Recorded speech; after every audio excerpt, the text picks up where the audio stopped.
With a property like Watchmen, which is one of the best-selling comic books of all time, it's amazing that for years and years, the only product that was out was either bootlegs or fan customs.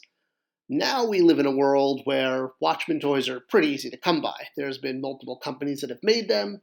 DC Direct, which is owned by Warner Brothers in DC, it's our own homegrown toy company, have done numerous iterations of the characters from Watchmen, both from the original series and from the Doomsday Clock series. And there have been even other collectibles in other form factors, like Funko, that have had their stab at the Watchmen property. But back in 2007, 2008, when we were working on the DC Universe Classic series, I really wanted to get Watchmen figures into the line.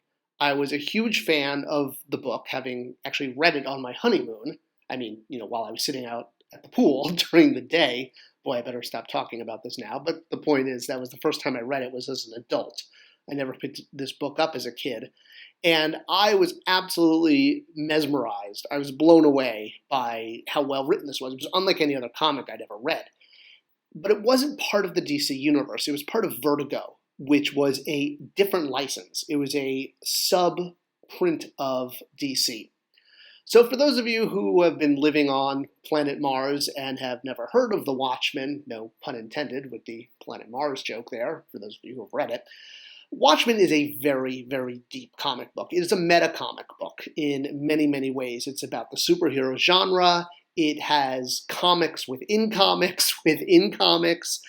It even has, in the very center of the whole story, which is the 6th issue, which is called Fearful Symmetry, every panel, from the first panel to the last, is an exact mirror image if you go from front and back inward until you get to the full page, or the double page spread, if you will, in the exact center, which brings it together. So you can actually count forward and backwards from the first and last panel of this issue, and they're all mirror images of each other. It's crazy. That's how deep this comic book is. So when I proposed that we do Watchmen figures, it's one of those moments that really stays in my memory of my manager saying, "That's never going to happen. Stop asking. We're not doing this." And my original plan, I wanted to see if I could do one Watchmen figure per wave for the first 6 waves. I thought it would be a great way to publicize the line, to do something that had never been done before, but my managers at the time did not want to fight that good fight because we did not have the rights to Vertigo characters. And the fact that we did eventually get to make Watchmen is quite a story. So yes, obviously Mattel and Matty Collector did make Watchmen figures. We made the full series of 6 main characters. And a big reason we eventually were able to do this, well, there were a few big reasons. One was the movie. So while the movie wasn't exactly the huge financial box office success, and it does have a bit of a cult following, it changed a lot of stuff from the comic. No squid monster, what can I say?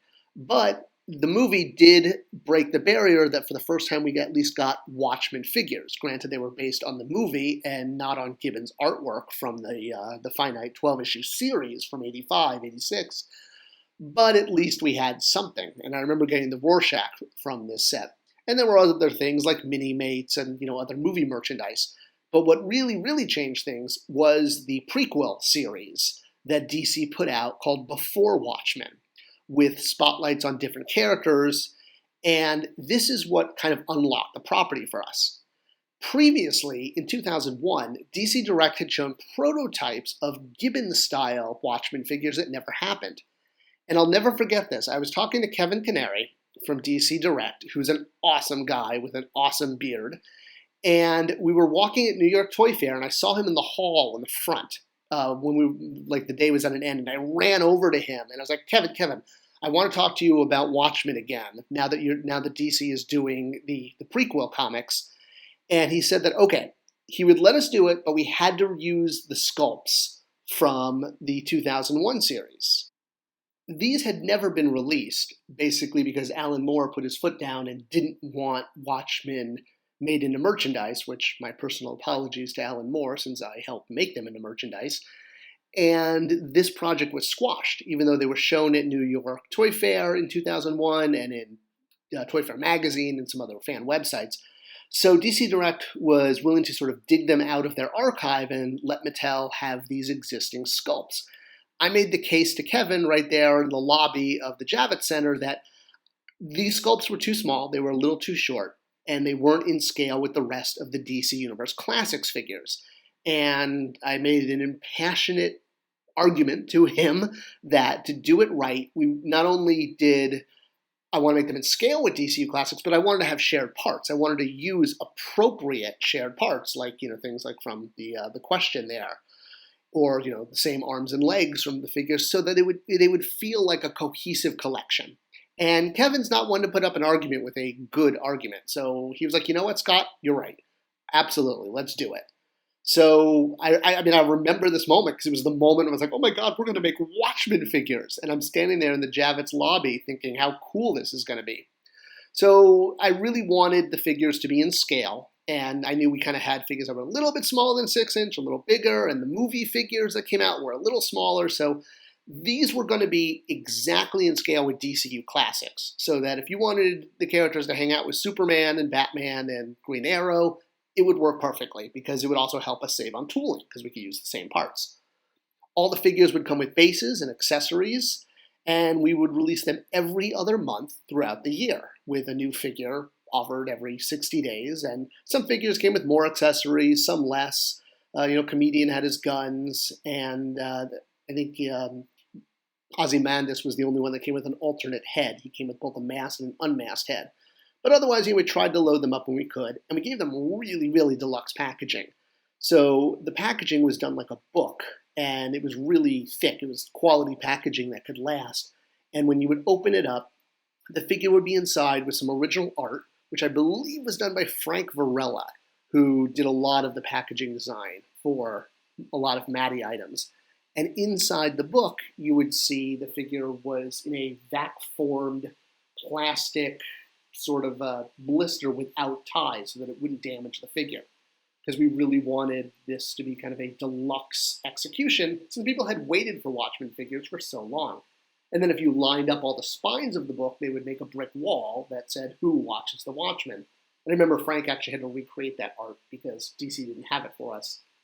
They all came out great, although I thought Ozymandias was a little bit off model with the way his sort of cloak flowed off his shoulders. But they weren't a hit with sales. They did very poorly from a sales standpoint. It might have been because they were at $25 each when most figures were at $20 and retail was at like $12 for figures. And we had long-term plans for what we wanted to do with it. In year 2, we talked about being able to go back and do the Minutemen, as well as other variations of the main characters, not just from different time periods. How Comedian had different outfits that he wore in the 70s and the 80s and back in the 40s. But we also looked at, individual panels, like when Dr. Manhattan draws the atomic symbol on his forehead, or he even has a helmet that he wears very briefly and a suit. So we looked at a lot of this stuff. I mean, Rorschach would have been easy with lots of different face alterations we could have done, as well as a maskless version. But unfortunately, because sales in year 1 just didn't take off, so we kind of scrapped year 2 and 3, even though we had it pretty planned out. But at least we got the main characters. And I was so proud that we made the first ever Watchmen comic book style figures. It was definitely one of the highlights of working at Mattel. I hope you enjoyed this video. I hope it answered lots of questions about the cool Black Freighter Watchmen line. Let me know if you have any questions. Leave them in the comments below, and always welcome for the topics too. Thanks for watching, and I'll see you next time.